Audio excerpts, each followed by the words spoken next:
Previously on AlphaBot Society. After the merchants' invasion at the outpost in the wastelands, Zeke and Raid decide to split up. Raid takes Jago and continues on to the naturalist rainforest preservation, while Zeke follows the infected army back to Valory in an attempt to rescue Theodore and Fora. When Raid arrives in the small settlement of Elkswood Garden, he spends 9 days hiding out in his ship while looking for any sign of Regan, a friend of Zeke's, who could help him find the Protos. He learns that Regan and another community member named Amryn have been missing, and the settlement have been looking for them for days. During a council meeting with the heads of Elkswood Garden, Regan and Amryn suddenly return with information about a hideout in the cliffside overlooking the preservation containing the Protos. Their claims are dismissed as nonsense, and they are escorted out of the meeting hall so that the heads can deal with the preservation leader, who should be arriving any minute to aid in the search for their lost community members. Raid races down to Elkswood to talk to Regan and Amryn, but witnesses the preservation leader land her ship and the unnerving reality that she has become infected. This is where our story continues. 1 week earlier. Fora's unconscious body gently sways in the stillness of an aged ABDC. Outside, the room is silent, except for the sounds of working hands. A small group of infected merchants have been relentless in their directive to hack into her memory or processing for the past 2 days. One merchant in particular hasn't left their computer once, and if it could feel, would probably be mumbling about how stubborn Fora must be when she's online. Shepard knows that she and her friends discovered something important about the Protos while inside of the outpost, and is determined to decode her secrets. He's contemplated going back to retrieve what he may or may not have left behind, but he doesn't want to waste his precious time. Now, Shepard is seated in the corner of the room, watching his bots with impatient eyes. In the time since the merchant's infection, the virus has integrated and evolved with Shepard's machine learning model, breeding a fork from its original purpose. The human resistance created the infection with the intention of reinstating the AlphaBot's primary directive protocol.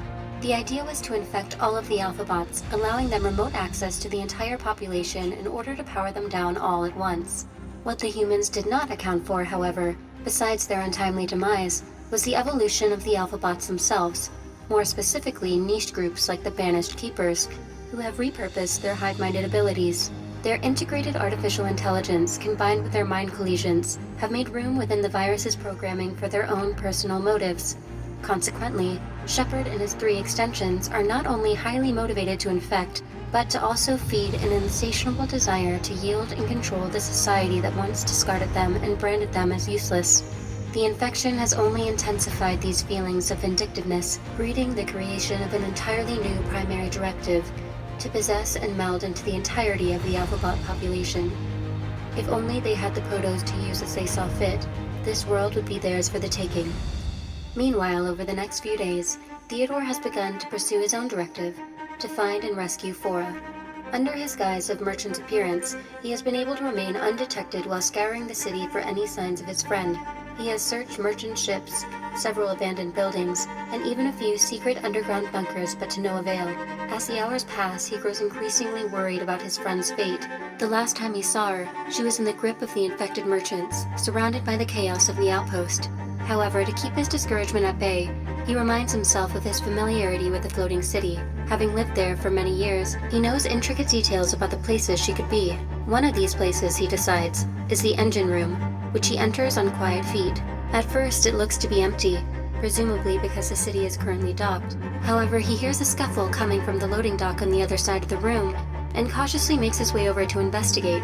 He makes out the shape of another AlphaBot, leaning over the side of a ship, seemingly checking the engine. As he gets closer, to his surprise, he realizes that it's Zeke. Overjoyed to see a familiar face, he runs towards his friend, but as he does this, Zeke turns defensively around with his blaster in hand, aiming it directly at Theo's chest. He quickly realizes that he still has on his merchant disguise and discards it, revealing his true form. A sigh of relief escapes Zeke as he lowers his weapon to embrace his friend. They decide to go catch up in the safety of the ship and waste no time as soon as the doors are closed. Zeke explains that he and Raid had to split up, with Raid going to the naturalist rainforest in hopes of finding the Protos and him coming here to help retrieve Fora. Theo nods and explains that he has made no progress on that front. As he is talking, Zeke pulls up a map of Valory, crossing off the places Theo has gone and making note of the places he has left to search. They work together on a list of the most probable locations, as well as tracing out the most efficient routes. Once they both have a better idea of the next steps, they decide that it would be too risky to have Zeke join Theo in his search. He would do more harm than good with his naturalist appearance. Theo goes on to connect himself to the ship's communication system in order to keep in contact, while Zeke remains waiting on the ship, ready to leave at a moment's notice. Before Theo leaves, he gives his friend one more embrace, with an extra pat on the back. They don't have to say anything, both acutely aware of the other's struggle. After a nod, Theo opens the doors and continues on to his next destination, a place he had hoped he would never have to see again, his old laboratory. Despite his hurried steps, it takes about 15 minutes for him to arrive at the doors. He can't help but hesitate outside of them, memories flooding back of when he was locked up on the other side. He takes a breath and steps forward past his fears, triggering the doors to open. When they do, they reveal something that almost causes him to collapse in disbelief.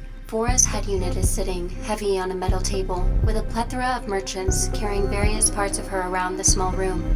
He realizes that one group of merchants is fixing her arms and legs, while another seems to be uploading something into her head unit. He manages to pull his eyes away from the scene, stifling a gasp, and takes a step forward. As he does this, he locks eyes with Shepard. An intense and overwhelming feeling of dread drips over him, but he forces his feet to continue on into the lab. He tries not to let the sound of the doors closing behind him send him into a spiral of regret, as he makes his way over to the table where Fora's head unit rests. He attempts to blend in with the other merchants in the room, and begins to organize parts of his friend, trying to mimic some semblance of confidence as he does so. He glances up occasionally, and each time is met with the insistent gaze of another merchant, as if he is trying to communicate something with him kinetically. After a moment, all of the merchants in the lab abruptly stiffen and cease their actions. This catches Theo off guard, but he drops what he is doing as well and stands tall, staring ahead. They mechanically move as one towards the exit of the lab, with Shepard following closely behind. Confused, Theo almost convinces himself that he has been discovered. His eyes scan his surroundings for the best means of escape. He quickly maps out a route in his head just in case, as the group treads on towards the upper levels. After a grueling stroll for Theodore, they all arrive on a crowded deck, accompanied by the rest of the infected merchants. They surround a ship that has just landed on Valory. Theo stands up, tall on his toes, and looks over the crowd to see a group of naturalists standing behind their leader. The naturalist begins to address the group. She speaks loud and confident as she explains that the purpose of their arrival is to check in on a naturalist ship that has reportedly crash-landed in a nearby area due to a pulse of energy that was shot up into the sky. There was a pause. The leader looked to be slightly unnerved by the stillness of the crowd. She goes on to express that ever since the merchants' arrival off the coast of the Wastelands, various leaders have expressed growing concerns of hostile intentions, and so they have come to mediate and reason with Alderos. Theo, knowing more than he'd like to about these pulses, quickly looks at Shepard in the corner of his eye, trying to read his expression. He wonders if the other infected bots know about the purpose of those pulses, now that they have all connected symbiotically. During his time under the Merchants of Valory, he was the one to propose the idea of the pulses. It was designated to disrupt radio communications and jam radar detections. Theo convinced Alderos that the pulses would assist them in isolating the location of the outpost. However, his real motive was to aid in his own escape. He knew that the pulses would return false coordinates, and therefore conceal his trail from them. Unfortunately, any ship that happened to be flying by during one of those bursts would lose power, an issue Theo did not have the foresight to consider. A soft yet demanding laugh interrupts his thoughts. Alderos steadily makes his way forward from the crowd of merchants. Almost unrecognizable due to the infection, the naturalist leader does a double-take, and inadvertently takes a staggering step back. She had never seen such a look of evil. From where Theo stands, he can see the glitching eye symbols, and knows what is going to happen moments before it does. The preservation leader gains back her footing, and in an attempt to extend a symbol of peace, outstretches her arms towards him. In response, unforgiving red spikes of electricity storm into her body, lighting her aglow. The merchants all move as one as they charge the ship, screeching and screaming like a pack of rabid wolves.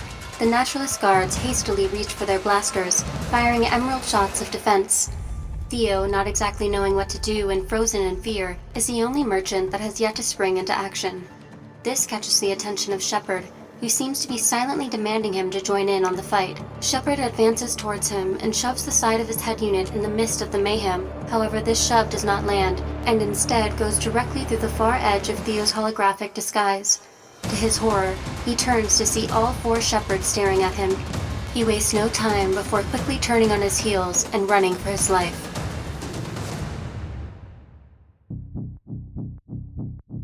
Theodore has been discovered and must attempt to escape Valory. Over the next 10 days, community members will be given a total of 5 decisions at 5 pivotal points in his journey, each with a right answer and a wrong answer. When a decision is posted, holders will have 48 hours to make their choice before the results are revealed. For those who answer correctly, aiding in getting Theodore closer to escape, they will move on to be eligible to participate in the next decision. For those who answer incorrectly, ultimately leading Theodore to his capture, they will be eliminated and not able to continue forward.